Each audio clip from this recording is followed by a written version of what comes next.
Amados, abram suas Bíblias aqui em Apocalipse, capítulo 2. Eu quero concluir esse tempo que me foi confiado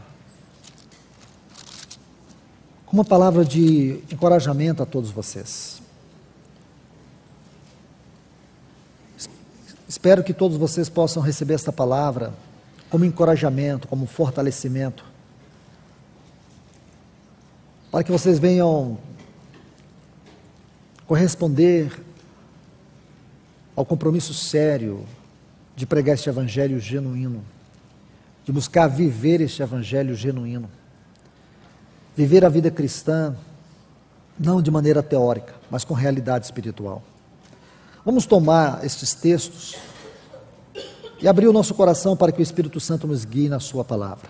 Apocalipse capítulo 2, apenas os 5 primeiros versículos.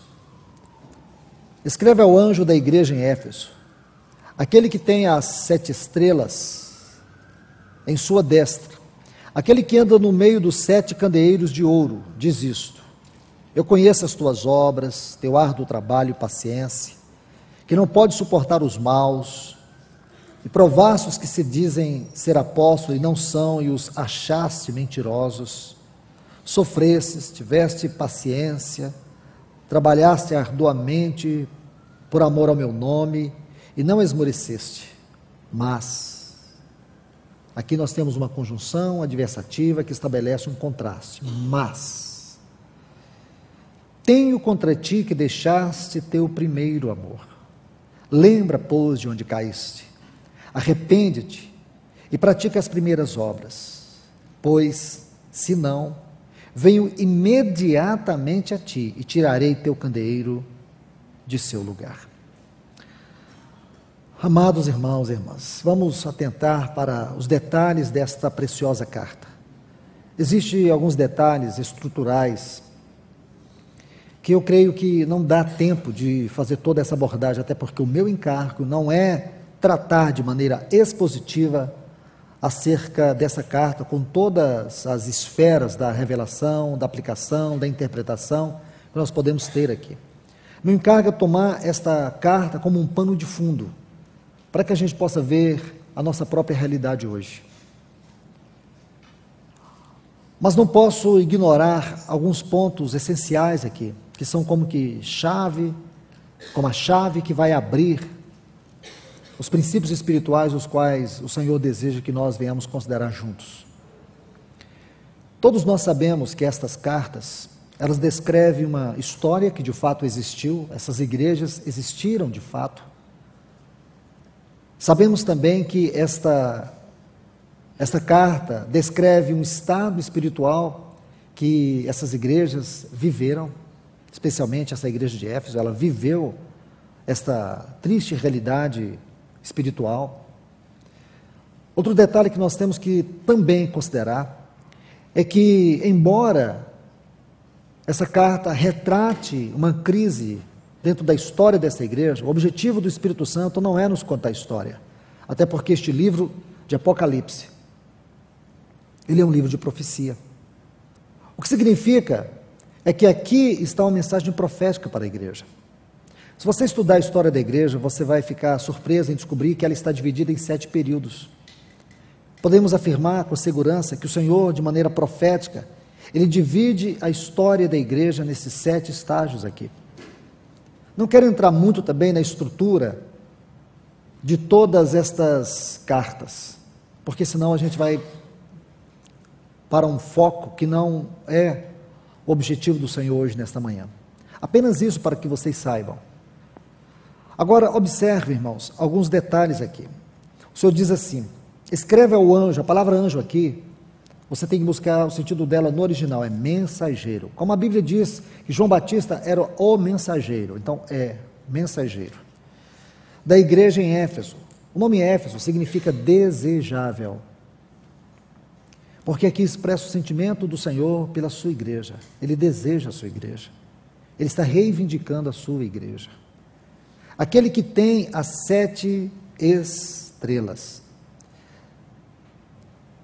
em sua destra, e que anda no meio dos 7 candeeiros de ouro. Nós sabemos muito bem que esses 7 candeeiros, se observarmos aqui, o versículo 20 diz que o mistério das 7 estrelas, que viste em minha destra, e dos 7 candeeiros de ouro, as 7 estrelas são os mensageiros, os anjos das 7 igrejas.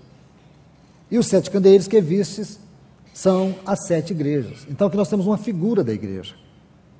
Agora observe que o Senhor diz assim: conheço as tuas obras, teu árduo trabalho, paciência, que não pode suportar os maus, e provastes aos que dizem ser apóstolos e não são, e os achastes mentirosos, sofrestes, tiveste paciência, trabalhaste arduamente por amor ao meu nome, e não esmorecestes. Então, se você olha os versículos 2 e 3, se nós não temos, irmãos, o que de fato está diante de nós aqui na sequência, nós podemos imaginar que esta é uma igreja modelo. Porque se nós julgarmos a nós mesmos, baseado nesses 2 versículos, será, irmãos, que nós temos condições de nos colocar neste padrão desta igreja? Olha que igreja é esta. O Senhor diz que Ele conhece as obras dessa igreja, o seu árduo trabalho. Veja que eles não toleravam aqueles falsos apóstolos, os declarava mentirosos. Era uma igreja perseverante no sofrimento, uma igreja que trabalhava arduamente por causa do nome do Senhor. Sabemos muito bem pelo livro de Atos, a partir do capítulo 18,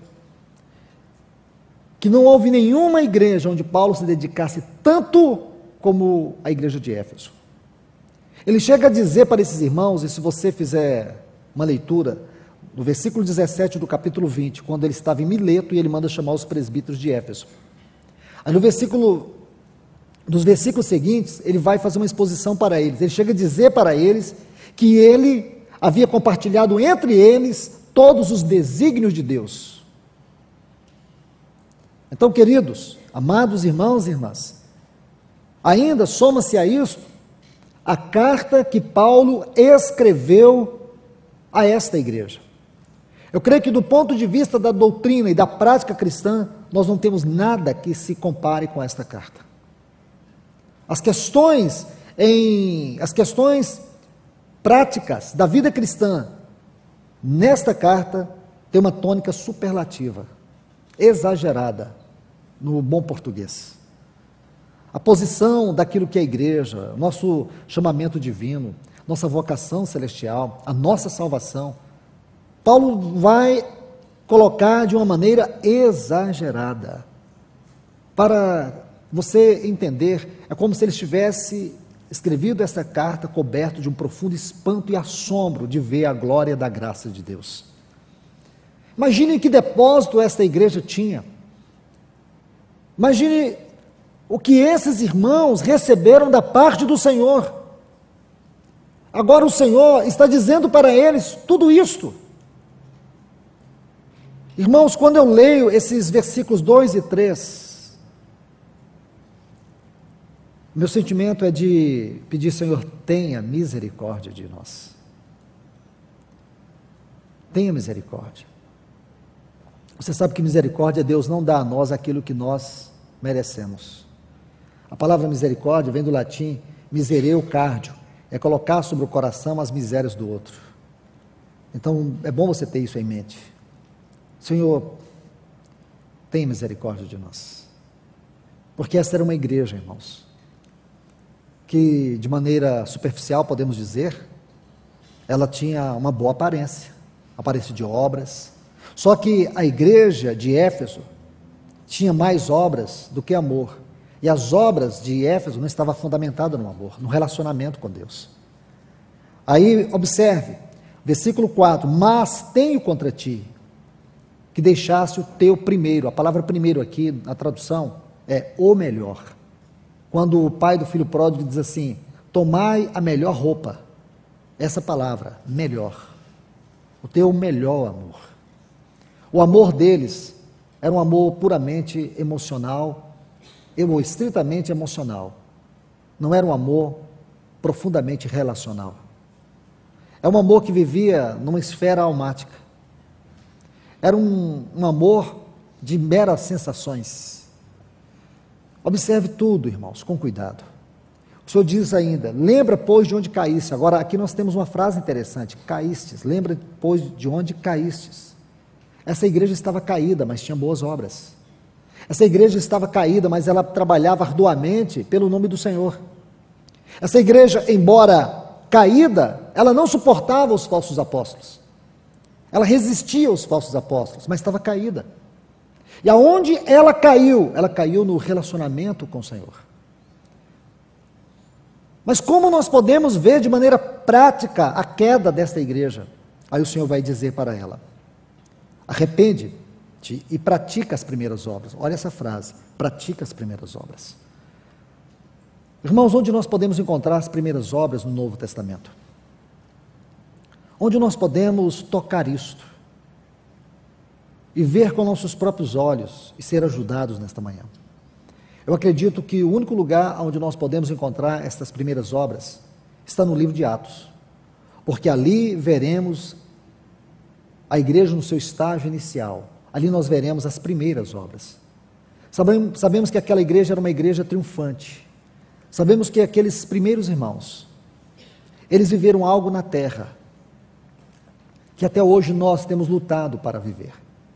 Eu acredito que nós temos que ter consciência de todas essas verdades, porque eu não posso aceitar, e creio que você também não, mesmo aproximando da vinda do nosso Senhor, mesmo estando tão perto da volta do nosso Senhor, faltam menos de 20 profecias para se cumprir, mesmo sabendo de tudo isso, irmãos,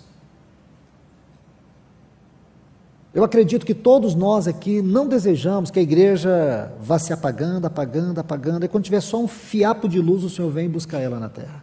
Não. Não mesmo, irmãos.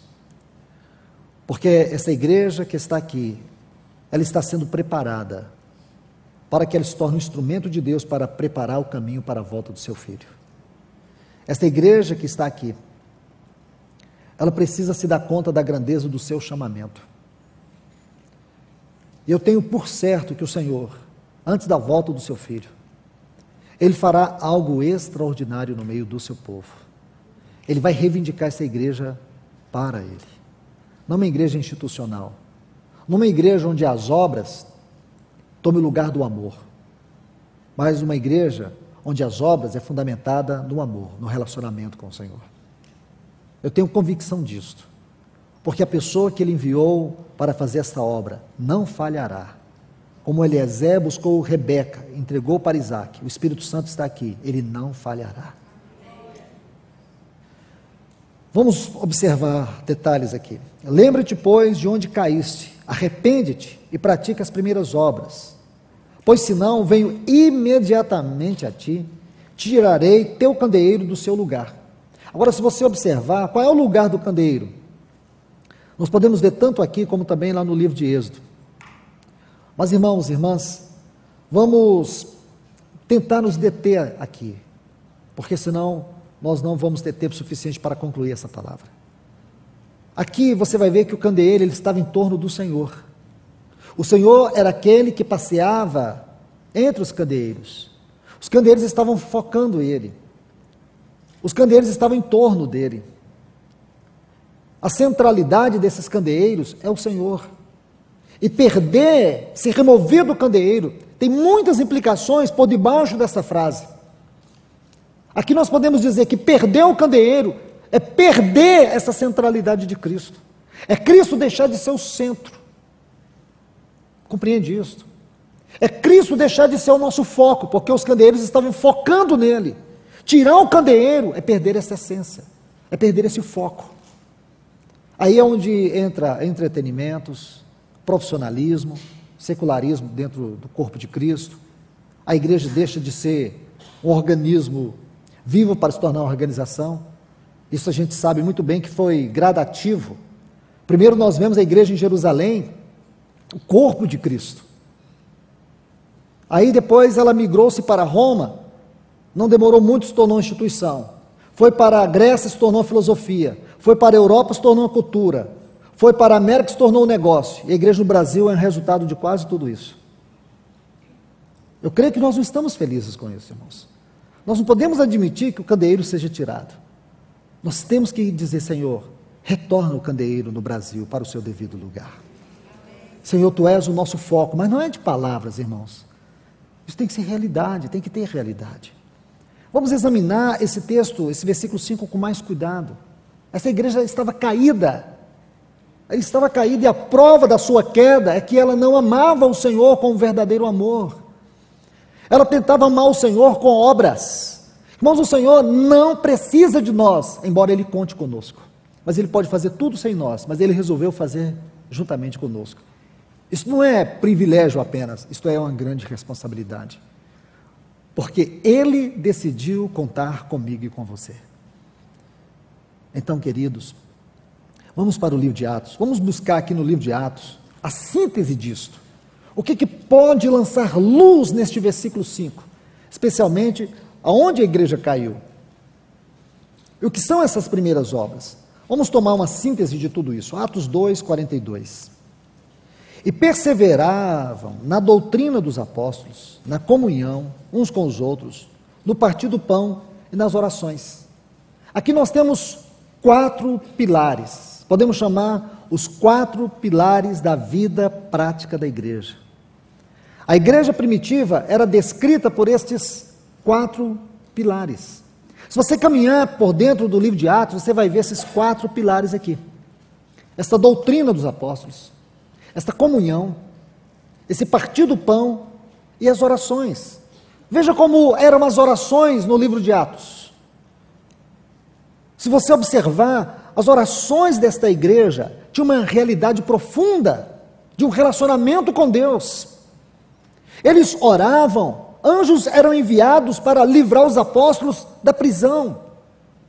Os apóstolos oravam, as pessoas eram curadas.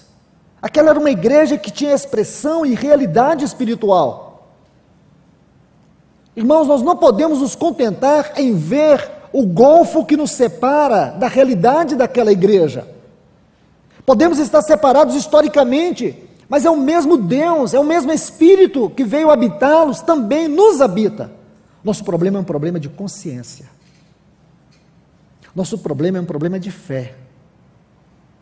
Nosso problema é um problema de comodismo, porque nós estamos aceitando ser uma religião inconsciente, em troca de viver e pagar o preço para viver uma igreja com realidade espiritual, com uma expressão viva.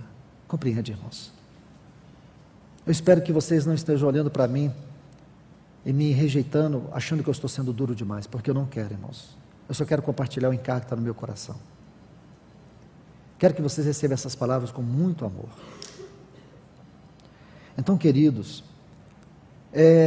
você olha as orações desta igreja, toda espiritualidade, profundidade e vida que havia entre aqueles irmãos, quando eles oravam. Estude o livro de Atos, estude todas as orações do livro de Atos. Junte um grupo, vá aos pés do Senhor e diga para o Senhor: Senhor, nós queremos isto aqui.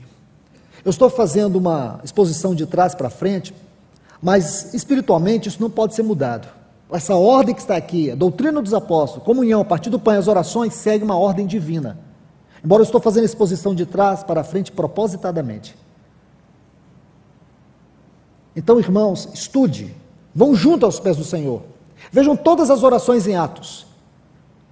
Peça ao Espírito Santo para te levar a essa escola de oração, onde esses irmãos aprenderam a relacionar com Deus por causa do seu propósito, por causa da sua vontade, não por causa dos seus desejos. Veja que oração hoje se tornou um meio de conquista. Nós colocamos Deus do outro lado do balcão, fazemos dele como se fosse um gerente de loja para satisfazer os nossos desejos religiosos. Quando você estudar sobre a oração na Bíblia, você vai descobrir que a primeira oração na Bíblia não foi feita pelo homem, foi feita por Deus. Adão, aonde estás? Não foi o homem procurando Deus, foi Deus procurando o homem. E você então vai descobrir que tem um princípio aqui. Oração não é só o nosso falar com Deus. Oração é o falar de Deus em nós. Oração não é Deus nos ouvir. Oração também é nós ouvirmos Deus. Porque a oração não é um monólogo, é um relacionamento entre duas pessoas. Amados e queridos irmãos em Cristo Jesus. Mas não somente as orações Também o partir do pão. Imagine como era o partir do pão na igreja primitiva. Aquelas reuniões de todos os domingos, onde eles estavam em torno da mesa do Senhor, lembrando da morte do Senhor, da obra do Senhor, da pessoa do Senhor, das glórias desta pessoa, das glórias da sua obra. Especialmente aqueles que viveram isso, que puderam contemplar seus sofrimentos, suas dores. Imagine tudo isto. Queridos irmãos, aquela reunião da mesa do Senhor era a reunião. Todas as demais reuniões derivavam desta comunhão, desta realidade, desta vida, de poder tocar o Senhor através do pão e do vinho. Saber que eles eram participantes de maneira orgânica, em um só corpo. Era uma reunião triunfante. Eu penso que era uma reunião cheia de glória. E hoje nós vemos em muitos lugares um desprezo a esta reunião. Quando a fazemos de maneira tão mecânica, tão teórica, tão religiosa. Deixamos de tocar as belezas do nosso Senhor. Agora você vai ver a outra palavra, comunhão. É curioso, irmãos, porque a palavra aqui é koinonia, mas ela só vai ocorrer aqui, somente aqui, neste texto, no livro de Atos. Às vezes eu penso que o Espírito Santo, ele não apenas inspirou esses homens para escrever estes livros, mas estes livros são como que um quadro pintado, uma obra de arte. Quando você busca a palavra comunhão no livro de Atos, koinonia, você vai ficar frustrado, porque você só vai encontrar esta palavra aqui. Não existe outra palavra, ou não existe outra ocorrência desta palavra. Então o que vamos fazer? O Espírito Santo buscou uma palavra mais forte ainda, porque comunhão mostra o aspecto objetivo. Ele buscou uma palavra chamada homotimadon. Ela ocorre 12 vezes na Bíblia, 11 vezes só em Atos e uma vez em Romanos capítulo 15. Quando você lê, por favor, só alguns pequenos exemplos desta palavra. Aqui no versículo 14 do capítulo 1.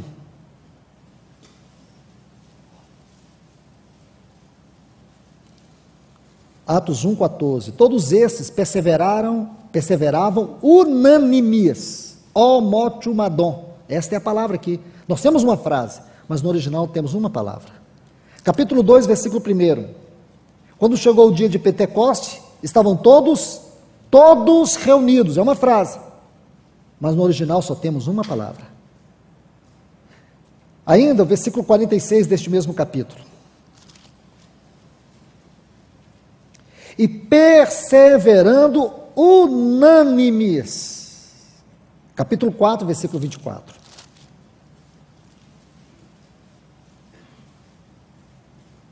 E eles, ouvindo isso, unânimes, levantaram a voz a Deus. Estão vendo, irmãos? Somente até aqui já é suficiente.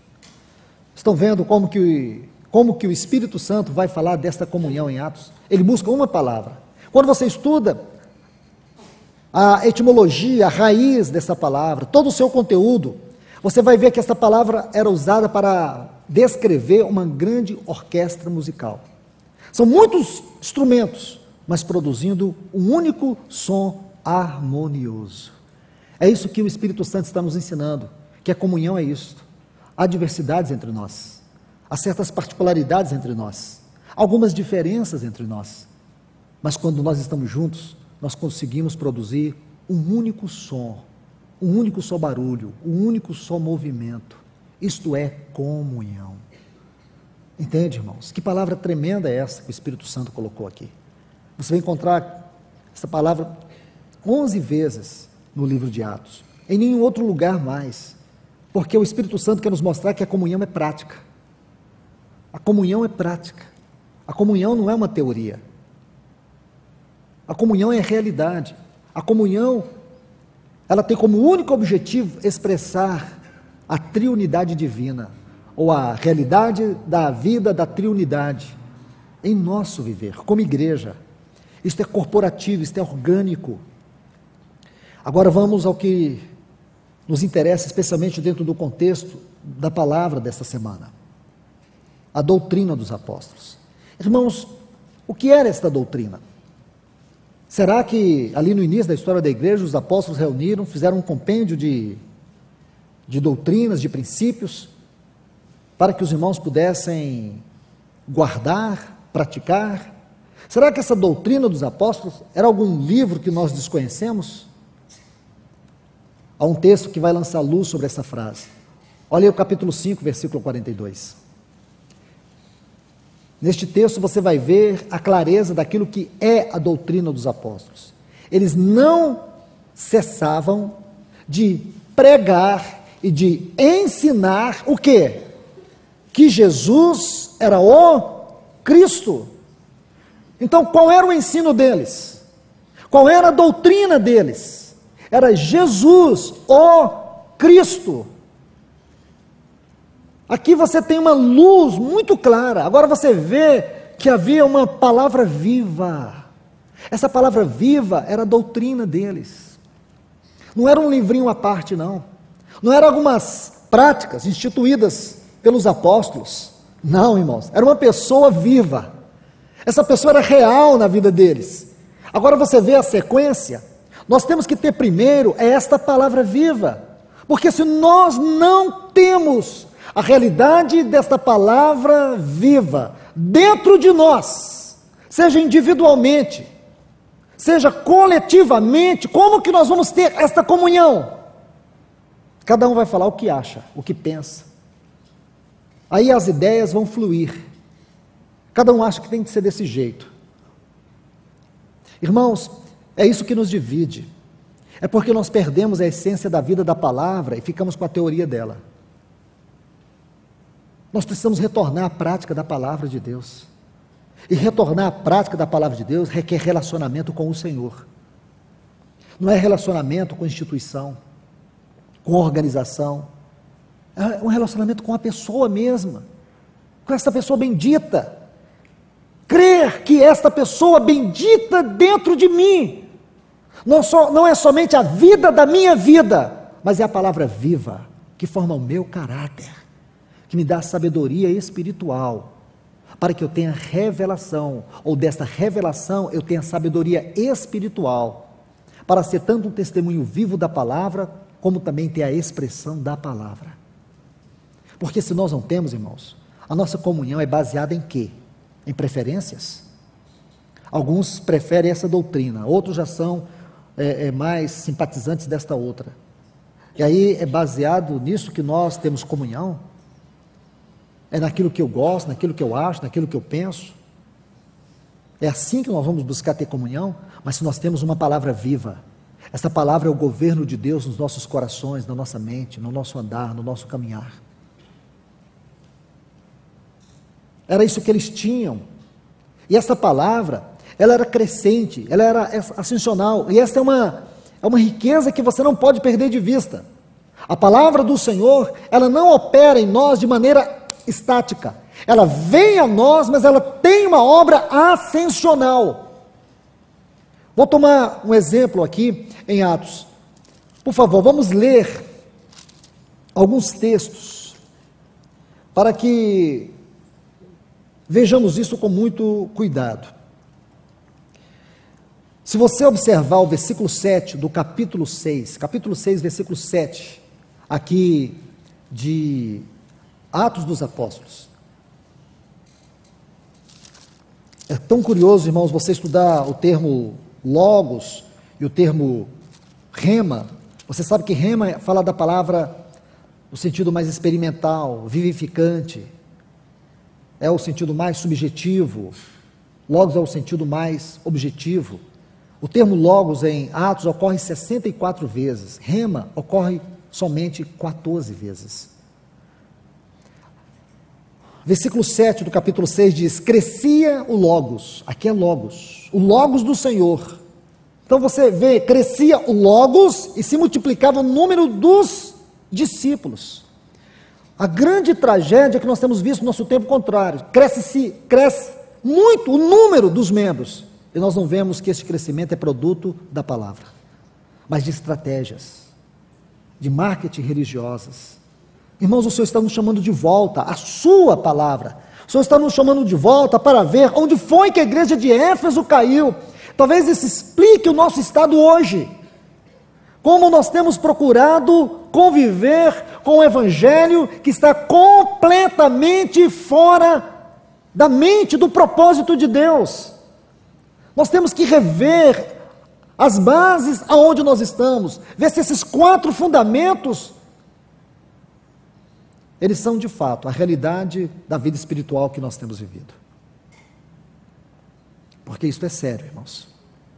Isso é muito sério. Muito sério. Esse desprezo à palavra do Senhor nos nossos dias tem sido algo assustador.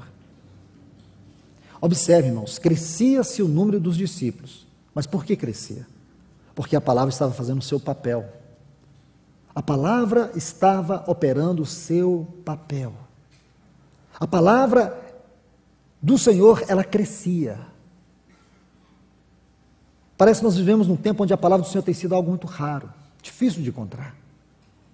Temos vivido mais uma vida cristã virtual. Aí nós vamos na internet, nós sabemos onde tem os sites, onde estão vídeos. Graças a Deus, esses sites são preciosos, são boas ferramentas que o Senhor tem dado. O duro é quando nossa vida cristã se restringe só a isto, porque dentro do nosso contexto, dentro da nossa cidade, nós não temos encontrado esta palavra. Graças ao Senhor por esses irmãos que têm tido essa disposição de realizar esta obra para ajudar tantas pessoas. Mas não deveria ser assim, irmãos. Deveria ser o contrário. Deveria a palavra ter um crescimento visível em nossas vidas, nos nossos lares, nos nossos filhos, nos nossos cônjuges.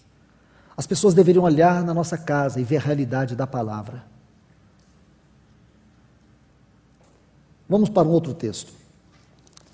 Aqui você vê, crescia a palavra. Capítulo 12.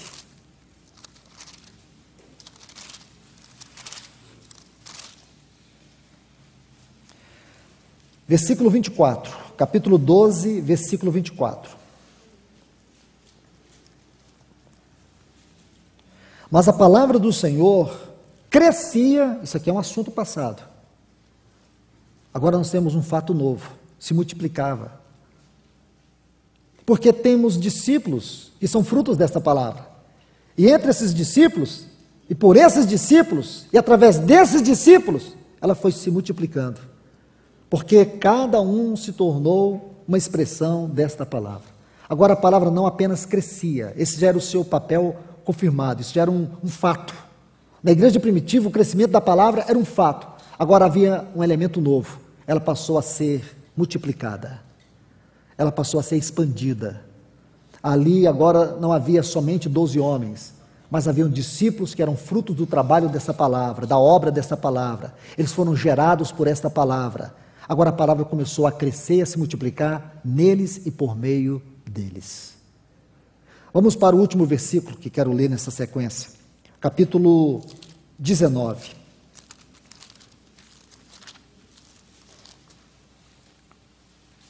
Versículo 20. Assim crescia, agora temos mais um elemento novo que devemos adicionar. Ela crescia, se multiplicava, e o que mais? Fortalecia poderosamente, o termo palavra que é sempre logos. Fortalecia poderosamente a palavra do Senhor. Então ela não somente crescia, ela se multiplicava. Agora não apenas se multiplicava, ela prevalecia poderosamente. Oh, irmãos, será que nós não temos um motivo sério hoje para orarmos ao Senhor? Pedir ao Senhor, restaure o lugar da tua palavra. Se este é um dos fundamentos que tem se perdido no meio do teu povo. Porque isso não pode ser um privilégio, irmãos. O privilégio, nós sabemos que alguns homens foram dados como dons de Deus quanto ao ministério da palavra. Isso é um fato. Isso está em Efésios 4:11. Mas será que esses homens dons, eles foram dados para fazer todo o trabalho na igreja, da edificação, do crescimento? Não. Paulo diz assim no versículo 12 de Efésios 4, tendo em vista, aqui fala de propósito. Qual é o propósito dos 5 ministérios? Equipar os santos para o desempenho do seu serviço, para a edificação do corpo de Cristo. até que todos cheguemos à unidade da fé e do pleno conhecimento do Filho de Deus, à perfeita varonilidade, à medida da estatura de Cristo. Quem que vai operar tudo isso, irmãos? Olha o texto aí, o versículo 12, versículo 13 do capítulo 4 de Efésios. Quem? Os mestres, os apóstolos e profetas? Evangelistas e pastores? Não, os santos. Esses ministérios são dados para equipar, e os santos equipados é que vão edificar o corpo de Cristo, é que vão operar o serviço do ministério, e através deles, Deus trará edificação, Deus trará a unidade da fé, o pleno conhecimento do Filho de Deus, a perfeita varonilidade, a medida da estatura da plenitude de Cristo. Aí a igreja vai funcionar. Então nós temos que orar. Nós não podemos ouvir isto de maneira passiva. Nós temos que reagir àquilo que o Senhor está nos falando nesses dias. Então, queridos, esses 3 textos são muito importantes. Porque de um certo lado, por um lado, eles vão nos perscrutar. Vão nos perscrutar. E aqui nós somos tomados pela luz do Senhor no nosso coração. Essa luz vai investigando e mostrando toda a nossa condição e realidade, onde temos falhado em relação à palavra. Agora você vê porque o Senhor diz para esta igreja de Éfeso: caístes. Aqui você vê que ela caiu justamente aqui, ela deixou as primeiras obras. Uma igreja que tinha um depósito tão grande, irmãos. Uma igreja que recebeu tanto do Senhor, mas agora estava desprezando. Isso me faz lembrar, irmãos, de um episódio que aconteceu na 36ª estação da peregrinação do povo de Israel no deserto, a estação do Monte Or. Foi aqui nesse monte, nessa região, que Arão morreu. Aconteceram muitas coisas aqui. Imagine, a 36ª estação. O povo estava cansado, o povo estava fadigado. Imagine, irmãos, eles estavam no deserto, num calor intenso, mas havia uma nuvem que os guardava. Eles não tinham uma panela para fazer um caldo, mas Deus derramava o maná para alimentá-los. Imagine, caminhando por aquelas terras de serpente. O salmista diz, se não me falha a memória, Salmo 105, versículo 37, vocês podem me corrigir depois, que entre eles, inclusive a sandália nos pés das crianças crescia à medida que o pé crescia, e diz que entre eles não foi achado durante 40 anos um doente sequer, mas ainda tinha motivos para murmurar. Só que esse dia eles foram longe demais. Esses dias eles ultrapassaram o limite. Lá em Números capítulo 21, versículo 5, eles dizem assim para Moisés: nós estamos cansados deste pão fastio e vil. Oh, irmãos, não pode falar isso, mas nunca. Você quer ler esse texto comigo?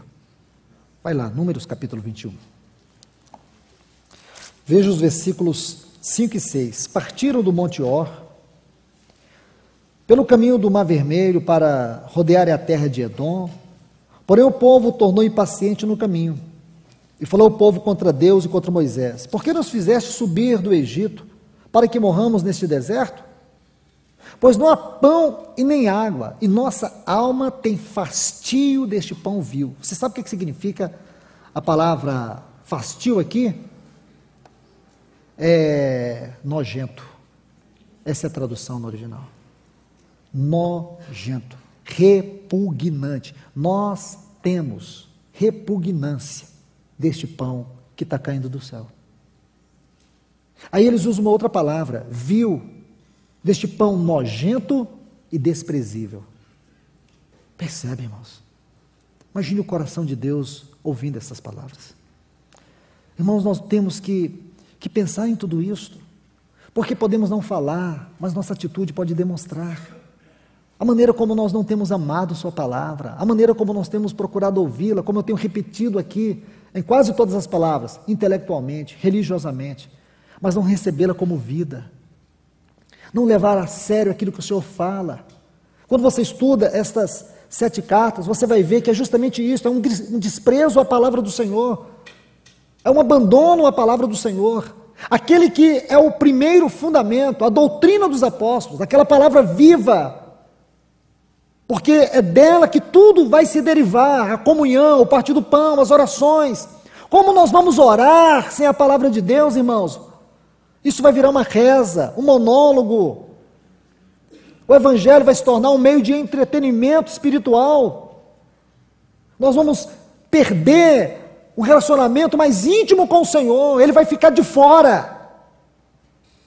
Você se lembra, irmãos, quando você lê a carta à igreja de Laodiceia, o Senhor diz para aquela igreja que ela era uma igreja pobre, miserável, cega, uma igreja que estava despida moralmente, espiritualmente, ela estava exposta.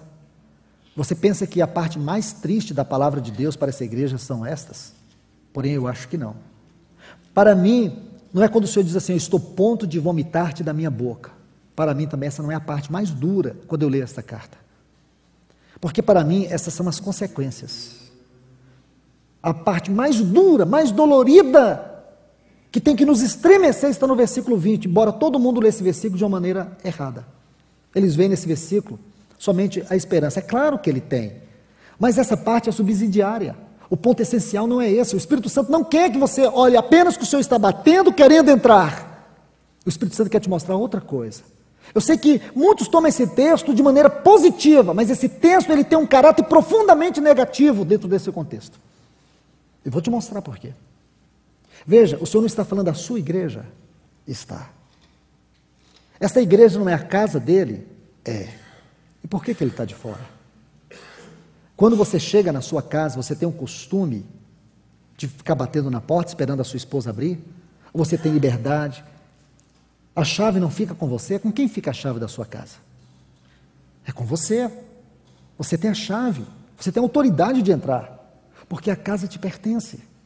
Irmãos, agora aqui eu quero que você veja isso. O Senhor diz, eis que estou à porta e bato. Ele está de fora. Porque ele está de fora e essa igreja esteve sozinha, vivendo para si mesma, ela perdeu sua visão espiritual, por isso que ela necessita de colírio. Ela se tornou soberba, orgulhosa e arrogante.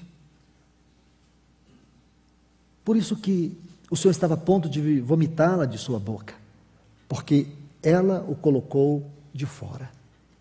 O lugar do Senhor não é fora, porque a casa é dele. Ele disse que entraria para dentro de nós e faria em nós morada, se nós amássemos a sua palavra. Se alguém me ama, guardará minha palavra.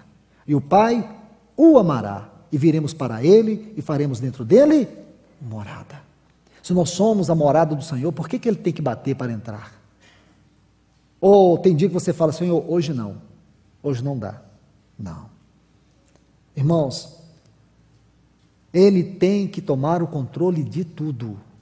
Nada pode ficar nas nossas mãos. Nós temos que ser uma casa escancarada para o Senhor a todo tempo. Nós temos que ser um tabernáculo para o Senhor a todo tempo. Quando o Senhor disse para os pais de Sansão que ele não deveria beber vinho por toda a sua vida, isso era parte do seu nazireado. Nós sabemos que isso está lá em Números capítulo 6. E você sabe muito bem em Número 6 que o nazireu era um voto temporário, mas o de Sansão era um voto por toda a sua vida. Os sacerdotes, eles bebiam vinho, mas no dia que eles iam ministrar ao Senhor, eles não podiam beber vinho. Agora, Sansão, ele nunca poderia beber vinho. É como se ele estivesse constantemente na presença do Senhor, como nós. Por isso que o seu nazireado aponta para nós, porque nós somos um tabernáculo diante do Senhor a todo o tempo. Nada, o gozo deste mundo, os prazeres dessa terra não pode roubar o lugar do Senhor dentro de nós. Ele não pode ficar fora. Ele não pode estar dizendo para mim, para você, abre aí, deixa eu entrar. Irmãos, a que ponto a igreja chegou que o seu Senhor está fora querendo entrar? E não pode entrar, depende de mim e você para abrir. Irmãos, não existe estado pior do que esse. Espiritualmente falando, não existe nada pior do que isto. O Senhor fica de fora, pedindo para entrar, para ter comunhão conosco. Imagine, irmãos, aonde a igreja pode chegar. Não podemos ver um estado mais baixo do que este. É a questão do desprezo. Tem uns versículos aqui em Cantares, eu quero ler com vocês, porque eles formam a moldura aqui da carta à igreja de Laodiceia, especialmente dentro deste do contexto deste versículo. Por favor, abra sua Bíblia aqui em Cantares, eu quero ler esses textos com vocês, a partir do versículo 2, quando ele diz assim: eu dormia, mas o meu coração velava. Aí o que vem? Eis a voz do meu amado. Aí o que ele vai dizer para a sua amada? Abre-me, amada minha, pomba minha, amiga minha. Irmãos, olha as afeições do Senhor, olha o sentimento do Senhor, olha o coração do Senhor em cada uma dessas palavras, o que Ele vê, o que Ele pensa da sua igreja, o que Ele quer desta igreja. Aqui em Cantares 5, a partir do versículo 2, mas ela estava dormindo, esse era o seu estado, dormindo, mesmo que o seu coração velava, mas o seu estado era de sono. Entende, irmãos? Embora ela o amava, ela não o amava suficiente para deixar sua cama, ela amava muito a si mesma, ela pensou muito em si mesma, e a todo tempo ele pensou nela. Abre-me, amada minha, pomba minha, amiga minha, porque tudo isso que ele pensa dela. Agora observe, irmãos, ele diz: porque minha cabeça está cheia do orvalho, meus cabelos cheios das gotas da noite. Olha o que ela diz: despi-me da minha roupa, como me vestirei? O Senhor diz para a igreja de Laodiceia que ela precisava ser tomada das vestes de justiça. Essa igreja estava tão orgulhosa e vestida de tanta arrogância, de tanta soberba, de tanto orgulho. Ela precisava de vestes novas. Ele diz: lavei-me meus pés, como sujarei? Ah, irmãos, aqui está a descrição de uma igreja que pensa em si mesma. Ela colocou o Senhor de fora. O Senhor está lá fora. Aí ela diz: meu amado meteu a mão pela fenda da porta. Ah, irmãos, esse amado é tão insistente. Ele insiste, ele persiste. Mas a nossa sonolência, o nosso encanto pelos desejos do nosso coração nos afasta dele de maneira tão sutil e às vezes até inconsciente. Nós não estamos percebendo o quanto temos nos afastado dele. Aí ela diz: meu coração se comoveu dentro de mim. Levantei-me para abrir ao meu amado, e as minhas mãos destilaram mirra, meus dedos mirra que corria sobre a maçaneta do ferrolho. Irmãos, cada detalhe, não tenho tempo de compartilhar tudo isso, mas cada um desses pontos é um detalhe especial. Aí diz: porém meu amado se tinha ido, atrás do seu falar saiu minha alma. Pensa, irmãos, atrás da sua palavra, aquela palavra que ela ouviu já tinha ido. Ela foi atrás do seu falar. Irmãos, eu creio que é isso que o Senhor está nos mostrando nesses dias. O como Ele tem insistido, persistido, há quantos anos Ele tem insistido e persistido comigo e com você. Há quanto tempo Ele tem nos falado sua palavra, e como nós temos tratado esta palavra. Como nós temos nos relacionado com esta palavra. Qual tem sido o nosso comportamento, a nossa resposta a esta palavra. Mas ela diz: atrás do seu falar saiu minha alma, busquei-o e não o achei, chamei-o, não me respondeu. Encontraram-me os guardas, que rondam pela cidade, bateram-me, feriram-me, tiraram-me do meu manto, os guardas dos muros. Conjuro-vos, ó donzela de Jerusalém, se achardes meu amado, que lhes faça saber que eu estou doente de amor. Irmãos, isso aqui é uma descrição da igreja de Laodiceia. Mas a igreja de Laodiceia, com todas as suas dificuldades e pecados, ela é chamada de igreja. E ali você vê que o Senhor tem um testemunho, que é descrito pela palavra vencedores. Veja que esses textos constituem a moldura daquele quadro da igreja de Laodiceia. O Senhor está falando a nós, irmãos, de maneira tão clara nesses dias. Como nós podemos perder o Senhor de vista, perder sua palavra, perder sua voz. Como nós podemos nos perder na caminhada cristã e sermos tão espancados, machucados, feridos por ensinos de homens. Homens que não nos amam. Homens que somente nos veem como um negócio, como sócios, como contribuintes, como membros de instituições que nos exploram, que nos ferem a alma. Mas o nosso amado não, irmãos. Nosso amado, ele não vem nos buscar com o único propósito de que nós tenhamos algo para dar para Ele. Porque, na verdade, irmãos, quando nós nos encontramos com Ele, nós vemos que nós não temos nada mesmo para dar para Ele. Ele é que tem tudo para dar para nós. Tudo para dar para nós. Até mesmo o Pai, quando nos perscruta, Ele não vem procurar alguma coisa boa em nós, Ele vem procurar o seu próprio Filho em nós. Irmãos, pense, o que significa desprezar o Senhor?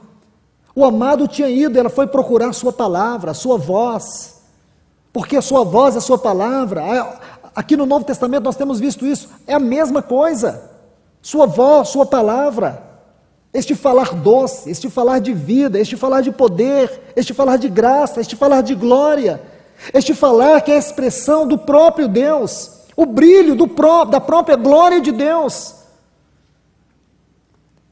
Este falar, esta palavra que criou todas as coisas, que sustenta todas as coisas, é a vida da vida no nosso espírito. É a inspiração na nossa mente para que nós venhamos proclamar aquilo que chamamos de evangelho, da graça e da glória de Deus. Você vê que a igreja está numa outra esfera, numa outra realidade. E nós não podemos perder isso de vista, porque se nós perdermos, irmãos, nós perderemos o nosso amado. Nós viveremos sendo espancados, feridos, machucados. E aí você se lembra, lá em Éfeso, quando o Senhor diz, volta e pratica as primeiras obras, senão, virei, e aqui na Reina Valéria diz assim, imediatamente, urgentemente, veementemente, talvez seja o sentido mais correto da palavra aqui. Retirarei do seu lugar o candeeiro. Isto é a realidade daquilo que é a vida da igreja diante do Senhor. Nós podemos ficar como um tabernáculo, como aquele tabernáculo de Saul. Você se lembra? 40 anos Saul governou Israel. 40 anos o tabernáculo estava vazio. A arca não estava lá. A arca era o testemunho da presença e da glória de Deus na terra. E talvez aqui você consiga entender, mesmo que de maneira natural, o fracasso do reinado de Saul. Ele viveu sem o testemunho e sem a expressão da glória de Deus. Nós não podemos ser esse tabernáculo sem arca. Sabe por quê, irmãos? Porque o Senhor tem feito tanto, Ele tem dado tanto, Ele tem se derramado tanto em graça, em glória, em misericórdia, em amor nas nossas vidas. Ele veio nos habitar por meio da obra do seu Espírito Santo. Ele está aqui nos habitando. Nós não podemos permitir isso. Nós temos que batalhar de uma vez por todas por esta fé. E aqui a palavra fé ela tem um conteúdo muito rico, muito profundo, um conteúdo glorioso. Por esta fé que de uma vez por todas foi dado aos santos. Então, queridos, irmãos e irmãs, quando você vê essa frase, retirarei do seu lugar o teu candeeiro, aí você tem que ler, por favor, rapidamente, irmãos. Já estou concluindo. Vem aqui comigo no livro de Êxodo.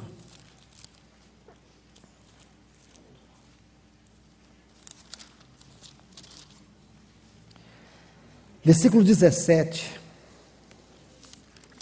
Êxodo, capítulo 37, versículo 17.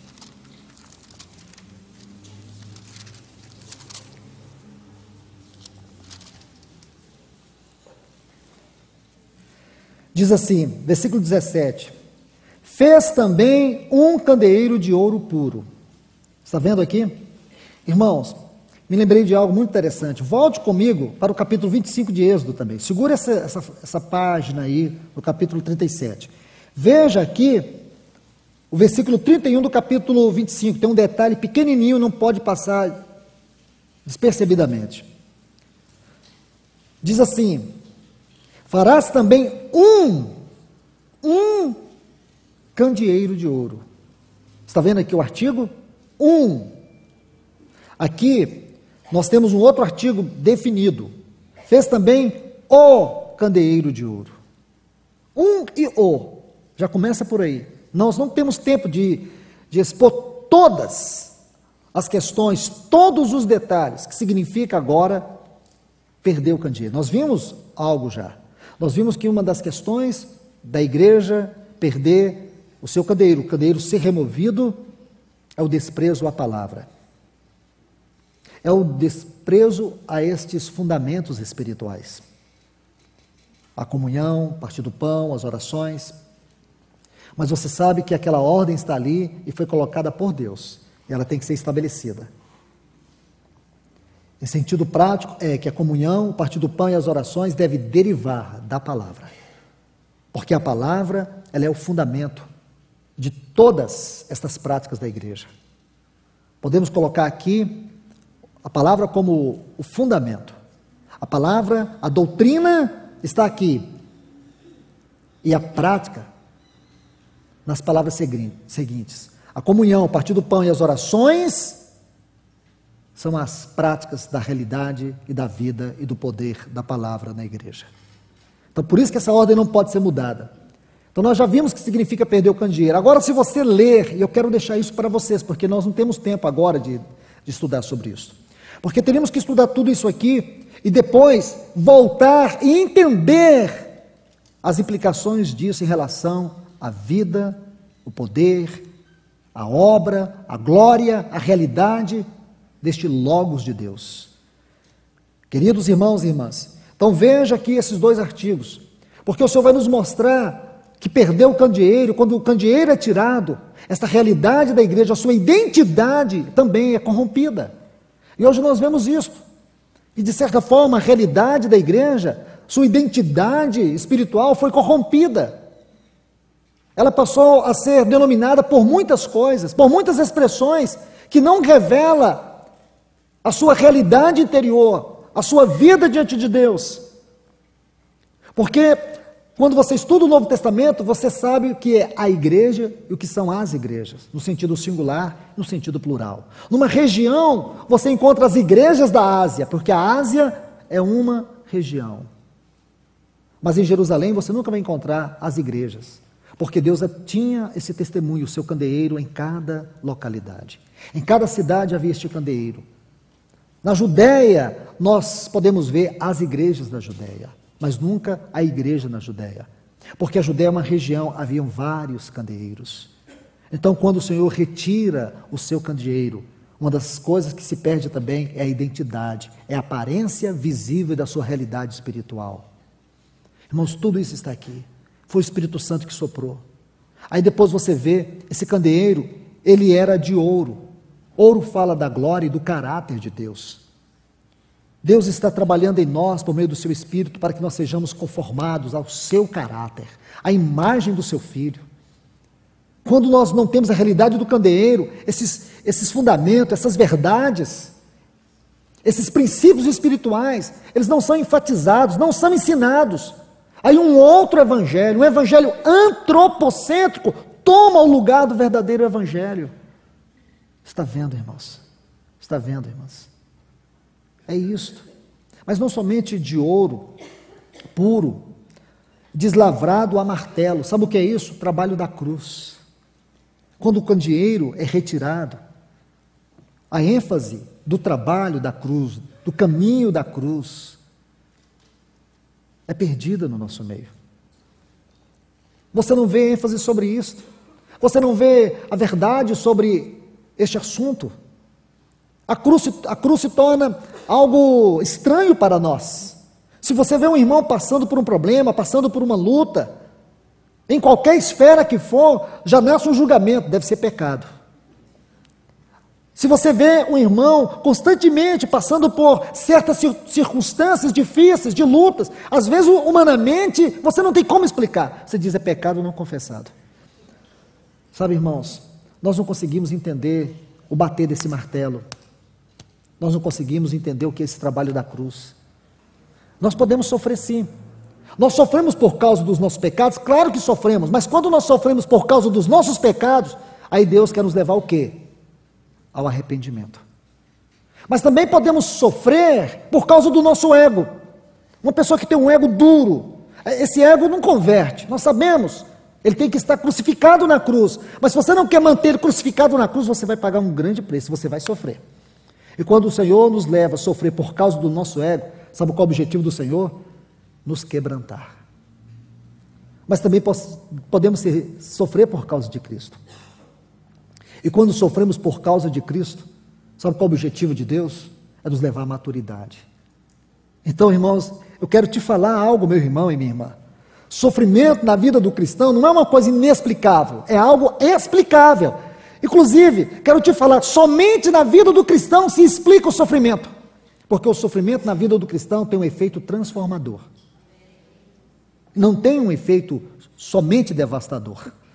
Tem um efeito transformador. Compreende isso? Ou podemos sofrer por causa dos nossos pecados, arrependimento. Ou podemos sofrer por causa do ego, quebrantamento. Ou podemos sofrer por causa de Cristo, maturidade, crescimento. Irmãos, quando você entende isso, acabou.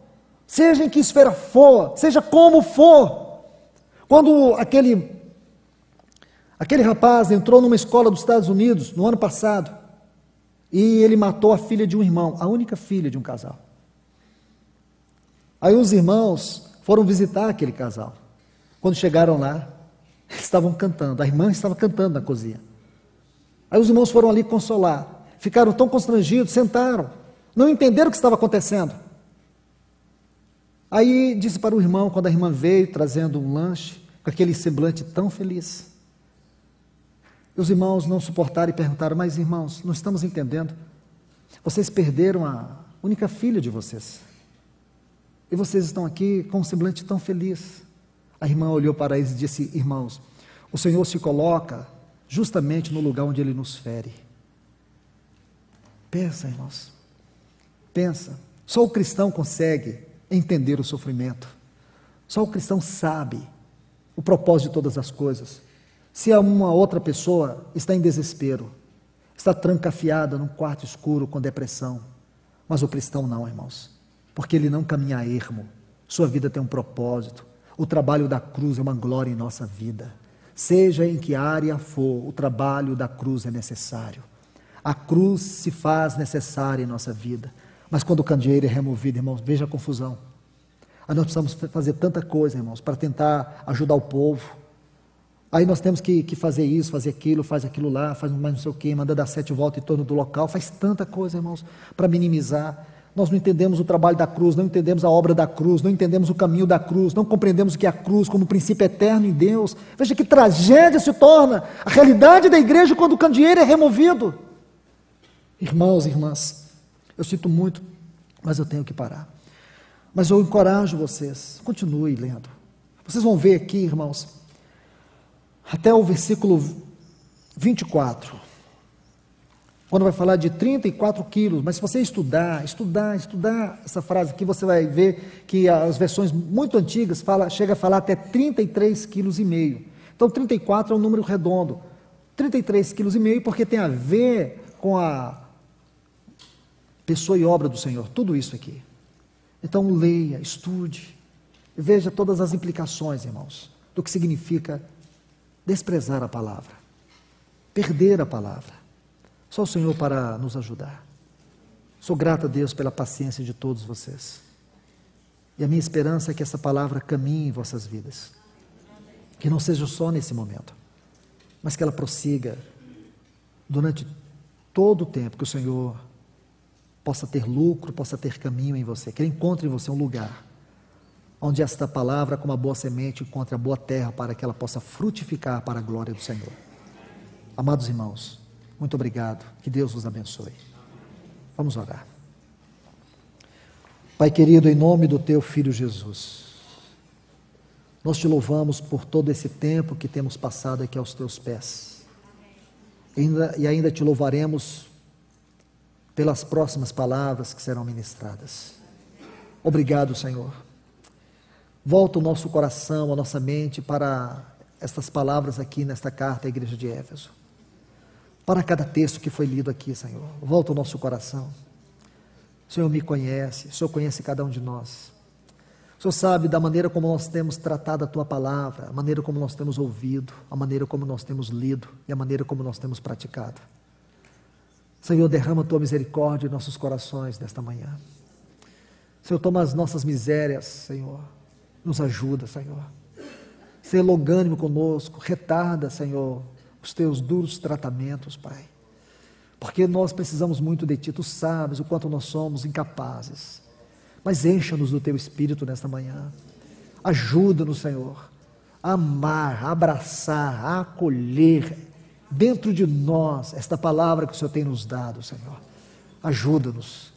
Ajuda-nos a ver as glórias desta palavra, Senhor. Toda a sua essência, toda a sua natureza, toda a sua vida, toda a sua realidade. Abençoe o Teu povo. Abençoa o Teu povo aqui nesta hora, Senhor. Cada um dos que estão aqui. Em nome do Teu eterno Filho Jesus. Amém.